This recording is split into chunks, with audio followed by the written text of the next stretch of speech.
जय हिंद। आज हम लोग इस वीडियो के माध्यम से क्लास 9 के सिलेबस को कुछ आगे बढ़ाने जा रहे हैं। जैसा कि आप लोगों को पता है कि अभी हम लोग क्लास 9 में शुरू किए हुए हैं जस्ट कुछ दिन पहले सर्कल को पढ़ाना। तो सर्कल में अभी तक 3 लेक्चर ऑलरेडी आप लोगों के लिए दे दिया गया है और यह आपका एक्सरसाइज 10.1, 10.2, 10.3 तक बना दिया गया है। इसके बाद हम लोग आगे आज बढ़ेंगे और कुछ थ्योरम से शुरू करेंगे, जैसा कि हम लोग 10.6 थ्योरम को पढ़ेंगे। आपका यह बातचीत हो रही है एनसीईआरटी बुक से, तो एनसीईआरटी बुक को पहले हम लोग सॉल्व कर लेते हैं, फिर उसके बाद आर.एस. अग्रवाल बुक पर भी चलेंगे।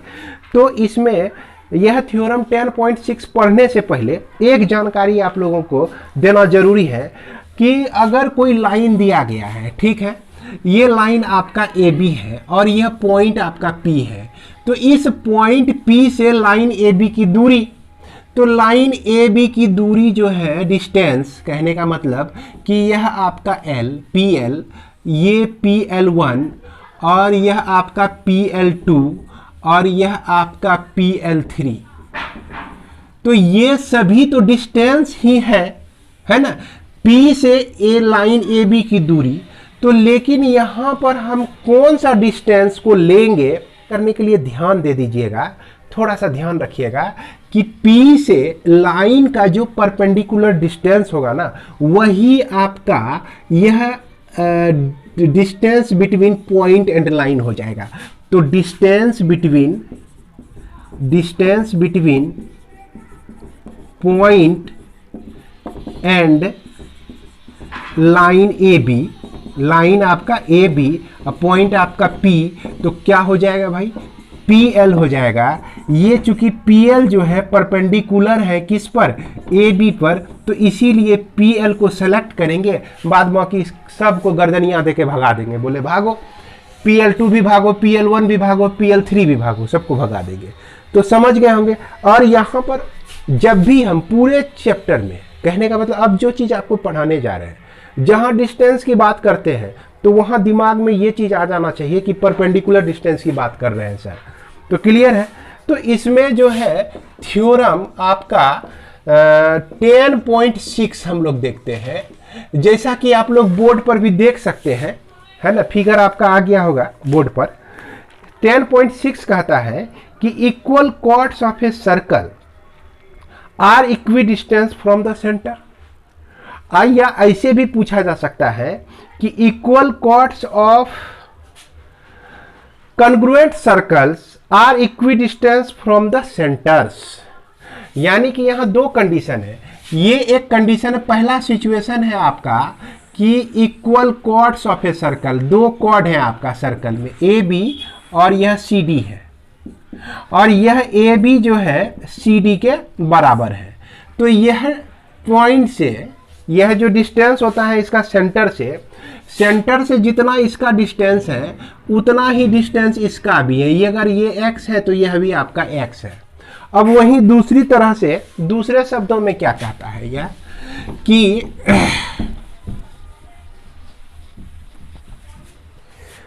Equal chords of a congruent triangle circle.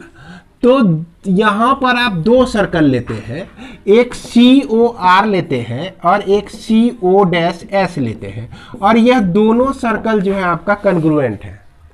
तो कॉन्ग्रुएंट सर्कल में आप अगर इक्वल कॉर्ड लेते हैं AB और यह CD, क्लियर है, तो इसका डिस्टेंस जो है सेंटर से और इसका भी डिस्टेंस सेंटर से, दोनों का डिस्टेंस जो होता है बराबर होता है।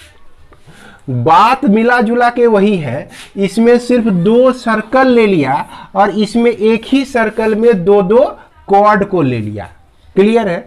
अगर आप एक को प्रूव कर लेते हैं तो दूसरा भी प्रूव करने में आपको कहीं कोई दिक्कत नहीं होगी। इसका प्रूफ जो है ना आपका आर.एस. अग्रवाल बुक में दिया गया है।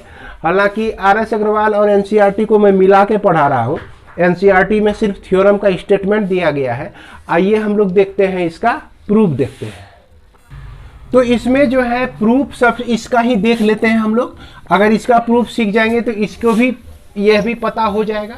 तो इसके लिए हम क्या करते हैं, ध्यान से देखिए कि ये तो आपका सेंटर हो गया O, और ये डिस्टेंस की बात की किया है तो अभी हम लोग तुरंत सीखे हैं कि यह परपेंडिकुलर डिस्टेंस ही पॉइंट और लाइन के बीच परपेंडिकुलर डिस्टेंस ही मान्य होता है। अब इसके लिए लेट CORB ए सर्कल लिखेंगे अपनी भाषा में, एंड इसमें जो कॉर्ड्स दिया गया है यह इक्वल दिया गया है, AB इक्वल टू CD दिया गया है।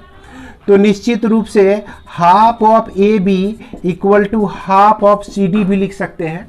अगर यह पॉइंट P है और यह पॉइंट आपका M है तो याद कीजिए कि perpendicular from the centre to the chord bisect the chord. याद कीजिए, perpendicular from the centre to chord bisect the chord. Chord को क्या करती है? बाइसेक्ट करती है। क्लियर है? तो निश्चित रूप से यह AP जो है PB के बराबर हो जाएगा, यह CM जो है MD के बराबर हो जाएगा। तो इसको आप जो है AB का आधा क्या लिख दीजिए? PB लिख दीजिए, और CD का आधा जो है CM लिख दीजिए, CM लिख दिए। अब यहां पर आपको प्रूफ क्या करना है? तो यहां पर प्रूफ यह करना है कि इसका डिस्टेंस जो है बराबर है, यानी बराबर है। ये डिस्टेंस O से लेकर P तक, O से लेकर M तक जो है बराबर है आपका। क्या प्रूफ करना है? तो प्रूव दैट OM, ओम जय जगदीश हरे, इक्वल टू OP यह दोनों आपका बराबर है। तो इसको प्रूव करने के लिए कुछ कंस्ट्रक्शन तो करना पड़ेगा हम लोग को। तो कंस्ट्रक्शन भी कर देते हैं भाई, निर्माण भी कर देते हैं। भले O से B को मिला दीजिए, O से C को मिला दीजिए। तो ज्वाइन कर दीजिए OB एंड OC को। अब क्या हुआ, ये OB को मिला दिए और ये OC को मिला दिए, तो दो वो ट्रेंगल हमको मिल गया। कौन कौन सा triangle? In triangle OPB and triangle OMC में। तो OB इक्वल टू OC हो जाएगा। क्यों भाई?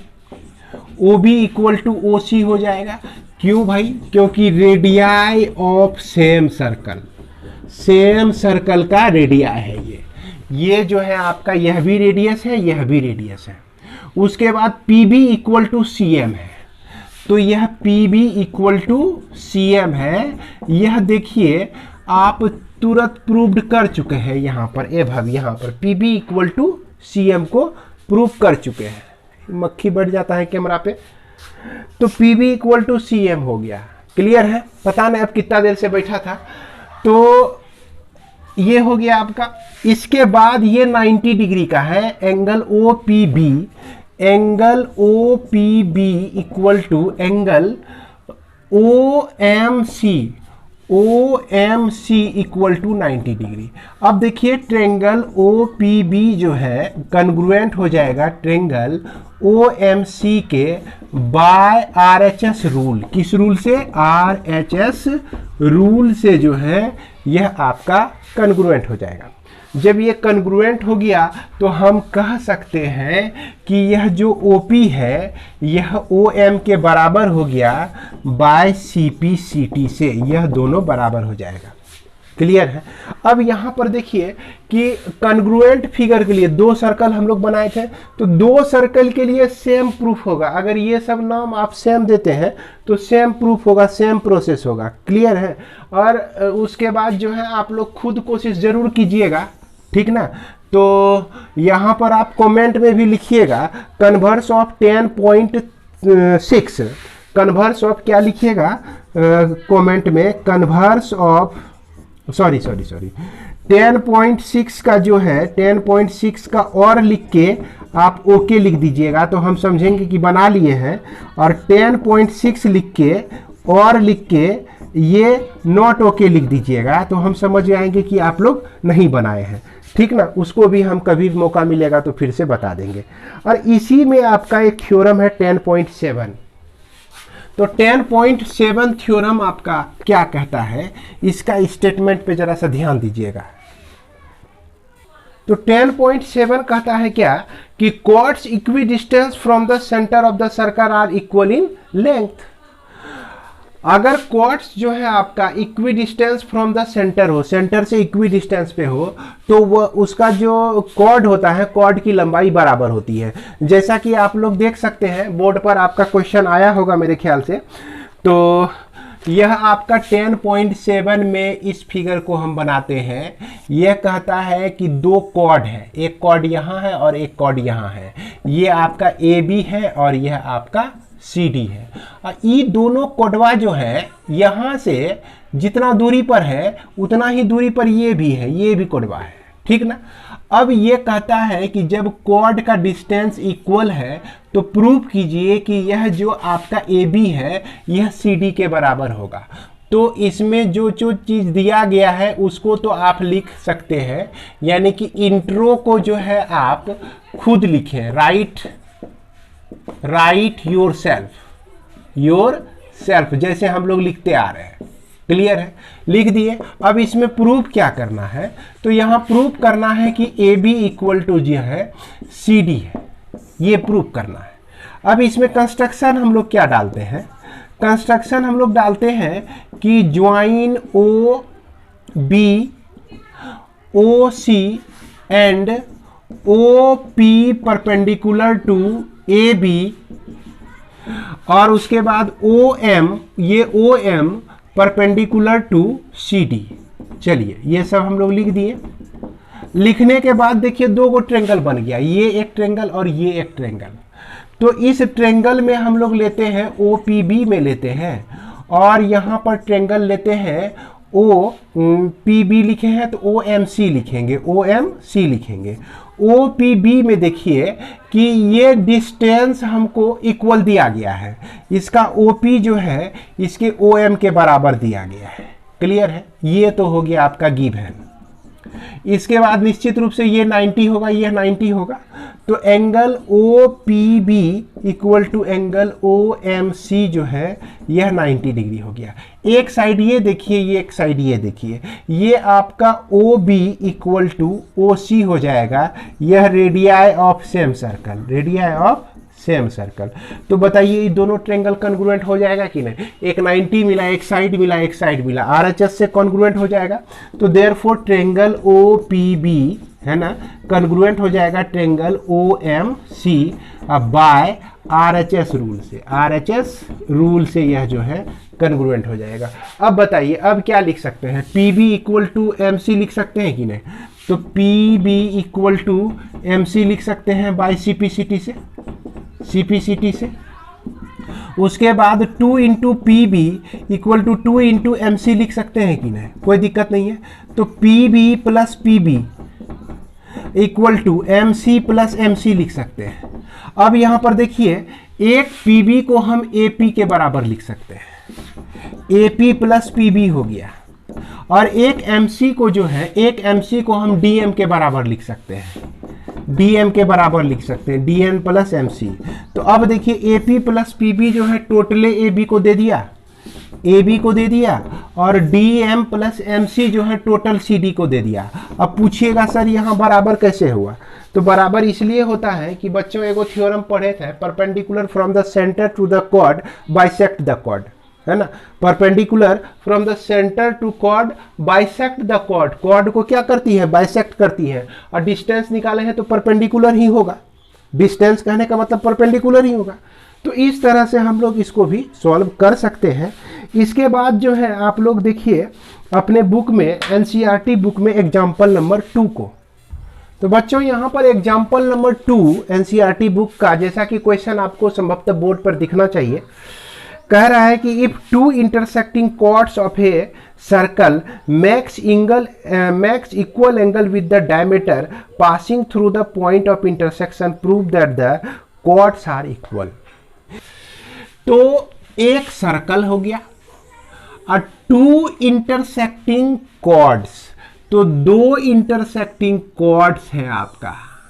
क्लियर है, दो इंटरसेक्टिंग कॉर्ड, एक AB है और यह आपका CD है। और ये क्या है कि इस सेंटर से जो है कौन गुजरता है, डायमीटर ही, कॉर्ड जो गुजरता है तो उसको हम लोग डायमीटर कहते हैं। ये इक्वली इंक्लाइंडेड है, यानी कि यह थीटा एंगल बना रहा है तो यह भी थीटा एंगल बना रहा है। अब क्वेश्चन को फिर से हम लोग पढ़ते हैं, समझिएगा। If two intersecting chord of a circle makes equal angle with the diameter passing through their point of intersection, तो makes equal angle through with the diameter passing through its intersecting point। तो कहता है कि prove that the chords are equal, तो कहता है कि prove करना है आपका कॉर्ड्स जो है इक्वल होगा, यानी कि यहां पर लेफ्ट CORBA सर्कल है ना, एंड फुल स्टॉप लिखिए, AB and CD are two intersecting chord, two intersecting chords हो गया, ठीक। We have to prove that AB equal to यह आपका CD, ये दोनों जो है कॉर्ड आपके बराबर है। तो सेंटर से हम यहाँ परपेंडिकुलर जो है OL ले सकते हैं और यहाँ से परपेंडिकुलर OM ले सकते हैं। तो कंस्ट्रक्शन में हम लोग क्या कर दिए, कंस्ट्रक्शन में कि draw OL and perpendicular to AB, उसके बाद OM perpendicular to CD। Clear है। अब यहां पर देखिए ऑटोमेटिक दो गो ट्रेंगल बन गया, ट्रेंगल OLP इसको मान लीजिए, OLP एंड ट्रेंगल OMP, क्या ले लिए, OMP। इस दोनों को कॉन्ग्रुएंट दिखा दीजिए। तो कॉन्ग्रुएंट दिखाने के लिए हम क्या कर सकते हैं, यहां पर सोचिए।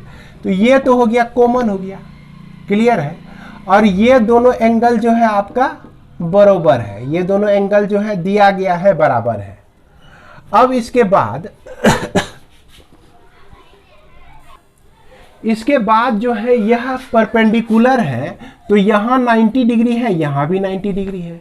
तो देख रहे हैं दो एंगल एक बराबर का मिला और इसमें जो एक लाइन कॉमन मिला, सबको लिख देते हैं हम लोग। तो क्या कहें, angle LPO equal to angle MPO equal to theta, ये आपका गिवन है भाई। उसके बाद OLP equal to angle OMP, यह जो है 90 डिग्री है, यह भी आपका ये गिवन नहीं है, बाय कंस्ट्रक्शन आया हुआ है। ये किससे आया है भाई, बाय कंस्ट्रक्शन से आया है, ठीक है। और उसके बाद OP कॉमन है, OP जो है कॉमन है, यह आपका क्या है, कॉमन है। अब यहाँ पर सोचिए जरा सा, दो एंगल और एक साइड अगर मिल जाए तो इसको कॉन्ग्रुएंट किस रूल से कहते हैं, तो इसको हम लोग कॉन्ग्रुएंट कह सकते हैं, बताइए। OLP जो है कॉन्ग्रुएंट हो गया ट्रेंगल OMP के किस रूल से, बाय AAS चलेगा, ASA भी चलेगा, क्लियर है। ये सब जो है चलता है। अब यहां पर हम कह सकते हैं कि OL जो है OM के बराबर हो गया CPCT से। किससे भाई, CPCT से। तो OL और OM बराबर निकल गया भाई, इससे कॉर्ड का क्या वास्ता, कोई कनेक्शन है कॉर्ड का, बता सकते हैं। तो बिल्कुल कनेक्शन है। तो अभी तुरंत हम पढ़े हैं इक्वल डिस्टेंस R और equi distance from the centre.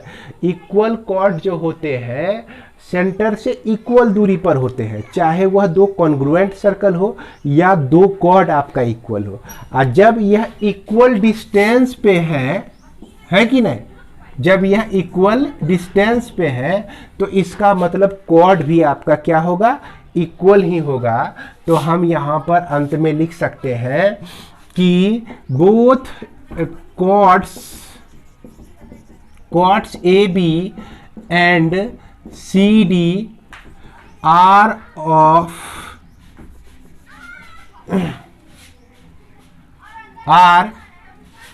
at equal distance from the centre, centre से इक्वल डिस्टेंस पर है, therefore A B equal to C D. यही चीज हमको प्रूव करना था और इस तरह से हमारा यह प्रूफ होता है।